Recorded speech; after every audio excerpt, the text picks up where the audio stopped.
Start. मित्रांनो, ही बातमी तुम्ही कुठेतरी वाचली असेल. मुंबई उच्च न्यायालयाचे यशस्वी न्यायदान 79 वर्ष जुना खटला निकाली. तर हा निकाली खटला काढण्यात आला आणि त्यासाठी 79 वर्ष लागलेले आहेत. किती? 19 वर्ष. बघा, स्वातंत्र्याच्या 7 ऑक्टोबर 1947 रोजी दाखल झालेला एक दिवाणी दावा तब्बल 79 वर्षानंतर निकाली काढण्यात आला आणि न्यायमूर्ती फरहान पी दुबाश यांनी 5 फेब्रुवारी 2026 रोजी या प्रकरणावर अंतिम मोहर उमटवली. हा जर का खटला बघितला तर मालमत्तेच्या संबंधित होता. तर बघा, मालमत्तेची देखभाल करण्यासाठी न्यायालयाने 1950 मध्ये कोर्ट रिसिव्हरची नियुक्ती केली आणि 1952 मध्ये न्यायालयाने प्राथमिक हुकूमनामा जारी करून सर्व वारसाचे कायदेशीर वाटे निश्चित केले. गेल्या 8 दशकात मूळ पक्षकाराचे निधन झाले आणि त्यांचे वारस न्यायालयामध्ये लढत राहिले. आज या खटल्याच्या मृतांची किती? ही 4थी पिढी होती. कायदेशीर लढाईनंतर 4थ्या पिढीतील सर्व वारसांनी एकत्र येत परस्पर संमतीने अटीने मान्य केल्या आणि न्यायालयाने या अटी स्वीकारून हा दावा निकाली काढला आणि निकालामुळे मुंबई उच्च न्यायालयाच्या इतिहासातील सर्वात जास्त कालावधीमध्ये प्रलंबित असलेल्या प्रकरणामध्ये एकाचा निकाल लागला आहे. पण आपल्या काय लक्षात येते? तर बघा, आपण आता काय करूया की सुप्रीम कोर्टाच्या आपण वेबसाईटवर जाऊया आणि इथं काय बघा, इथे आपण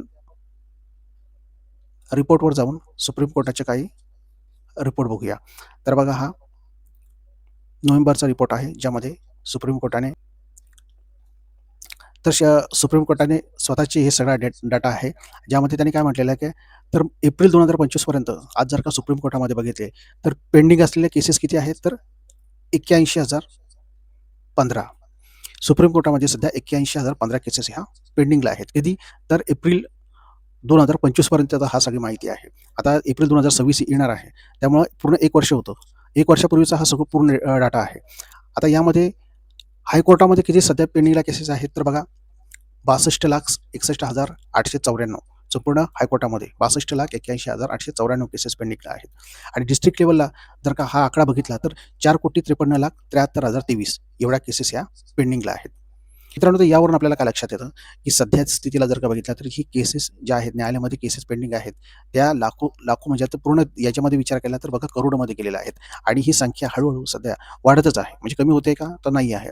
आणि याला उपाय शासन आता काय केलेला आहे, तर याला उपाय सुद्धा आहे. म्हणजे काही केसेस अशा आहेत, काही जे खटले अशा आहेत की सामंजस्याने ते तुम्ही सोडवले जाऊ शकतात. लोक अदालत नावाची एक संकल्पना म्हणा की बघा, राष्ट्रीय लोक अदालत अशा पद्धतीने शासन काय करतं, राबवतंय आणि यामध्ये काय केलं जातं, या राष्ट्रीय लोक अदालतमध्ये तुमचं काय केलं जातं, तर सामंजस्यानं आणि तडजोडीने ही ज्या काही प्रकरणे आहेत ती मिटवली जातात. म्हणजे यामध्ये दुरावलेली असलेली प्रकरणे आहेत, याशिवाय दखलपूर्व प्रकरणे आहेत, हे सामंजस्याने मिटवण्यासाठी महाराष्ट्रातील उच्च न्यायालय व खंडपीठ, सर्व जिल्हा न्यायालय, तालुका न्यायालय, कौटुंबिक न्यायालय, इतर न्यायालय, न्यायाधिकरणे येथे राष्ट्रीय विधी सेवा प्राधिकरण बघा यांच्यामार्फत काय आहे, तर नवी दिल्ली यांच्यामार्फत 14 मार्च 2026 आणि 9 मे 2026 रोजी राष्ट्रीय लोक अदालत आयोजित करण्यात येत आहे. म्हणजे 14 मार्च आणि 9 मे रोजी हे राष्ट्रीय लोक अदालत ही आयोजित केली जाणार आहे. महाराष्ट्र राज्य विधी प्राधिकरण यांनी काय आवाहन केलेले आहे लोकांना, तर न्यायालयामध्ये दाखल झालेली प्रकरणे राष्ट्रीय लोक अदालतीमध्ये ठेवण्यासाठी संबंधितांनी सर्व प्रकरणे ज्या न्यायालयामध्ये प्रलंबित असतील त्या न्यायालयात अर्ज करावा. तसेच दखलपूर्व प्रकरणाबाबत नजीकच्या जिल्हा विधी सेवा प्राधिकरण किंवा तालुका विधी सेवा समितीकडे अर्ज करावा. दिनांक 14 मार्च 2026 ते 9 मे 2026 म्हणजे 2 दिवस दिलेले, 14 मार्च 2026 आणि 9 मे 2026 रोजी आयोजित केलेल्या राष्ट्रीय लोक अदालतीमध्ये आपली प्रकरणे सामंजस्याने व तडजोडीने मिटवावीत. म्हणजे यासाठी राष्ट्रीय लोक अदालत ही राबवली जाणार आहे. तर बघा, आतापर्यंत 2024 पासून राष्ट्रीय लोक अदालतीमध्ये किती, तर 74,58,533 एवढे दावे हे निकाली काढण्यात आलेले आहेत. आता याचे वैशिष्ट्य काय असणार आहेत आणि या राष्ट्रीय लोक अदालत याची वैशिष्ट्य काय आहे, तर बघा, यामध्ये न्यायाधीश, तज्ज्ञ वकील व सामाजिक कार्यकर्ते यांचे मंडळ आपणास मदत करणार आहे. याशिवाय कोणत्याही प्रकारची फी भरावी लागणार नाही. लोक न्यायालयाच्या निवाड्याविरुद्ध अपील नाही. म्हणजे लोक न्यायालयाच्या निवाड्याविरुद्धचे तुम्ही अपील करू शकणार नाही आहात. याशिवाय न्यायालयाच्या हुकुमनाम्याप्रमाणे लोक न्यायालयामध्ये होणाऱ्या निवाड्यांची अंमलबजावणी कोर्टामार्फत करता येते. खटल्यांसाठी साक्षी पुरावा, उलट तपासणी, दीर्घ युक्तिवाद या बाबी इथे टाळल्या जातात आणि लोक न्यायालयात निकाली निघणाऱ्या प्रकरणामध्ये कायद्यानुसार कोर्ट फीची रक्कम ही परत मिळते. तर मित्र, अशा पद्धतीचं वैशिष्ट्य ही लोक न्यायालयामध्ये आहे. आता आपण बघूया की या राष्ट्रीय लोक अदालतीमध्ये कोणकोणती प्रकरणे तुम्ही दाखल करू शकणार आहात. तर बघा, निगोशियल इन्स्ट्रुमेंट्स ॲक्टच्या कलम 138 खाली दाखल होण्यापूर्वीची प्रकरणे, बँक वसुली प्रकरणे, कामगार वाद न्यायालये, वीज व पाणी यांच्या देयकाबाबतची तडजोडीस अपात्र प्रकरणे वगळून, याशिवाय इतर फौजदारी म्हणजेच तडजोडपात्र वैवाहिक व इतर देवाणी प्रकरणे.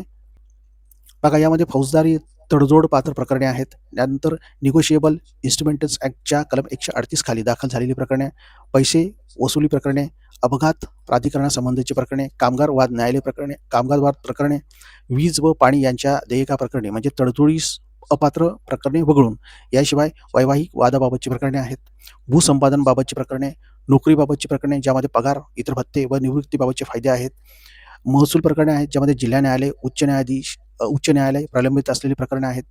बघा रेव्हेन्यू केसेस आहेत. इतर प्रकरण दिवाणी प्रकरणे जसे की भाडे आहे, सुविधाधिकार बाबतची हक्क, हुकुमनामाबाबतची प्रकरणे, याशिवाय विनिर्दिष्ट पालन प्रकरणे ही सुद्धा ही प्रकरणे इथे हँडल केली जाणार आहेत. याशिवाय बौद्धिक मालमत्ता प्राधिकरण प्रकरणे, नंतर ग्राहक प्रकरणे, इतर कोणत्याही अर्धन्यायिक प्राधिकरणासमोरील प्रलंबित असलेली प्रकरणे ही सगळी प्रकरणे आहेत. तर बघा महाराष्ट्र राज्य विधी सेवा प्राधिकरण मुंबई, आता आपण वेबसाईटवर जाऊन सुद्धा तिथे आपण तुम्ही पूर्ण माहिती घेऊ शकणार आहात.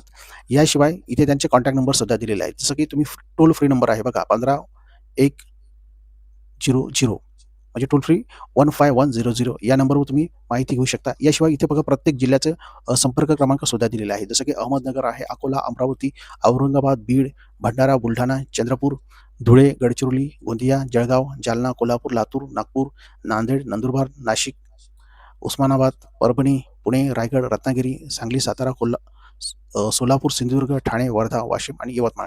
इथे बघा तुमचे प्रत्येकाचे कॉन्टॅक्ट नंबर सुद्धा इथे दिलेले आहेत. तर इथून तुम्ही कॉन्टॅक्ट नंबर स्क्रीनशॉट मारून तुम्ही प्रत्यक्षात कॉन्टॅक्ट करू शकणार आहात. किंवा इथे बघा त्यांनी उच्च न्यायालयाच्या विधी सेवा समिती यांचा सुद्धा मोबाईल नंबर दिलेला आहे.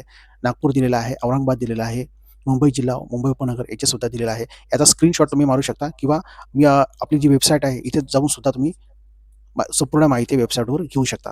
तर मित्रांनो त्यासाठी आपल्याला काय करायचं आहे बघा, legalservice.maharashtra.gov.in या वेबसाईटवर जायचं आहे आणि तिथून सुद्धा तुम्ही सगळी माहिती मिळवू शकणार आहे. तर बघा इथे सन 2026साठी राष्ट्रीय लोक अदालताचे वेळापत्रक हे देण्यात आलेलं आहे. इथून जाऊन तुम्ही हे वेळापत्रक पाहू शकता. बघा यामध्ये त्यांनी काय म्हटलेलं आहे ते, तर बघा 14 मार्च 2026 रोजी, यानंतर 9 मे 2026, त्यानंतर 12 सप्टेंबर 2026 आणि चौथी लोक अदालत आहे ती 12 डिसेंबर 2026 या रोजी ह्या लोक अदालती आयोजित केल्या जाणार आहेत. यामध्ये बघा सर्व प्रकारच्या केसेस कोणकोणत्या आहेत या सगळी माहिती यामध्ये देण्यात आलेल्या आहेत.